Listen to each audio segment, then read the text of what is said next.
لیکن میں پڑھاتی رہی اور وقت گزرتا رہا جی اور اردو پڑھانے کا سلسلہ اتنا زیادہ ہو گیا. جی لکھنے کا شوق مجھے ہمیشہ سے رہا, جی تو اس سلسلے میں لکھنا پڑھنا سبھی بالکل چلتا رہا. بالکل تو بالکل. میں جی قطع کلام کر رہی ہوں آپ کی بات کا. اپنے ناظرین کو بتا دوں میں کہ سبیہ انور صاحبہ نے قریب 10 سال کرامت میں رہ کے پڑھا اور اس کے بعد 30 سال شعبہ اردو کی صدارت کی آپ نے, اور پھر 12 سال وہاں کی پرنسپل رہیں آپ.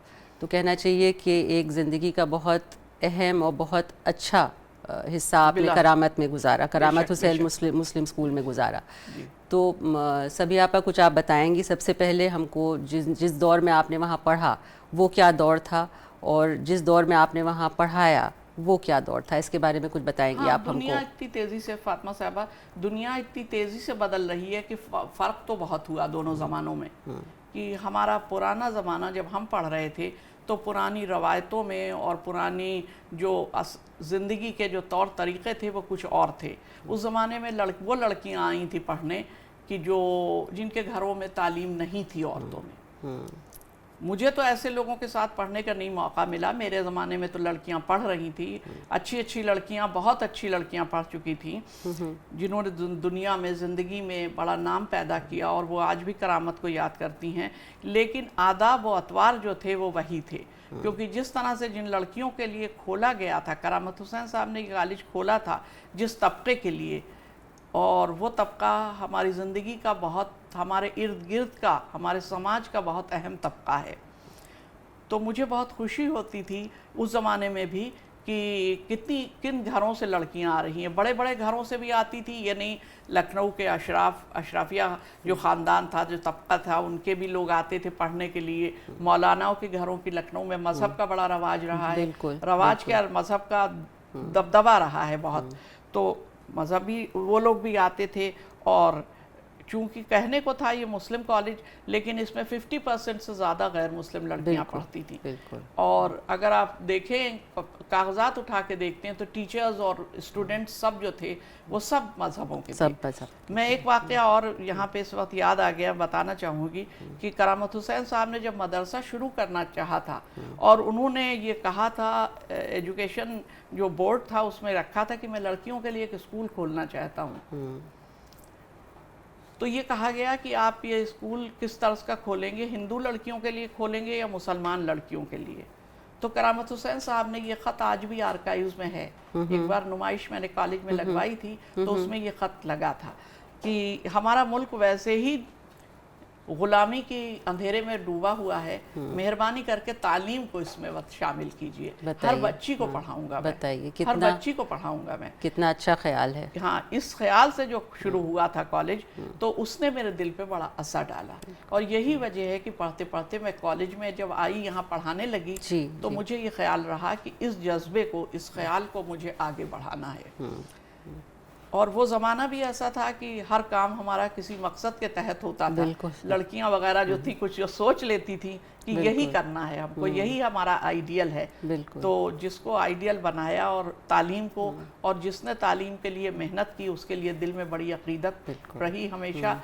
تو یہی سب جذبات تھے میرے جو میں نے کالج میں, اور پھر کالج جو تھا وہ زمانے کے ساتھ ساتھ بدل رہا تھا. بالکل. نئے مضامین بھی شامل ہو رہے تھے, نئے زمانے کی لڑکیاں, نئے زمانے کے ٹیچرز آ رہے تھے. تو ایک اعتبار سے دیکھیے تو بڑا مشکل وقت تھا, کیونکہ آپ نے بھی غور کیا ہوگا کہ تبدیلی جو ادھر آئی ہے, ادھر پچھلے 25-30 سالوں میں, اس کی رفتار بہت تیز ہو گئی ہے, اور رفتار ہو کے شکلیں بدلتی جا رہی ہیں. کہ اگر ہم 25-30 سال پرانی کوئی چیز اٹھا کے دیکھیں تو وہ ہمیں بڑی بوسیدہ اور پرانی سی لگتی ہے. جبکہ پہلے وہ چیز جو تھی بڑی ہمیں قدر کی لگتی تھی, لیکن اب وہ پرانی سے لگنے لگی ہے, کیونکہ ہم اتنی تیزی سے آگے جا رہے ہیں. لیکن کرامت حسین صاحب میں, کہ کرامت حسین کالج میں کہنا چاہیے, اس بات کا ایک تناسب, ایک توازن جو تھا وہ ہمیشہ برقرار رہا, کہ نئے اور پرانے جو خیالات تھے وہ ملا کے چلے. اور یہی وجہ ہے کہ مجھے بھی وہاں پہ ایز اے پرنسپل کام کرنے میں دقت نہیں ہوئی. دھیرے دھیرے رفتہ رفتہ زمانے کے ساتھ سب بدلتے گئے, اور طریقے بدلتے گئے, اور کالج بھی بدلتا گیا. بالکل بالکل.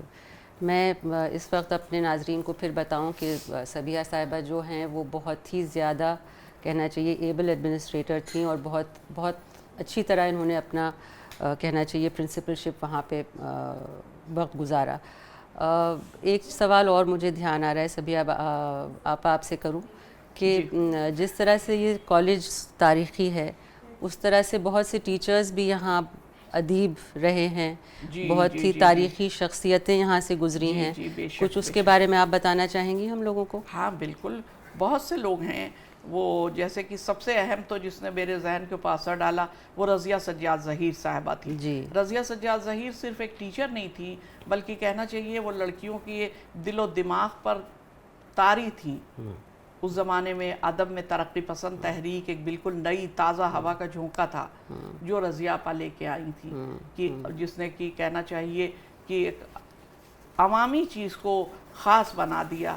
وہ گلیوں میں کام کرنے والی صفائی کرنے والی لڑکی کو انہوں نے ہیروئن بنا دیا کہانی کی. محنت کش طبقے کو انہوں نے وہ ایک کہنا چاہیے بڑا مضبوط کر کے ثابت کیا.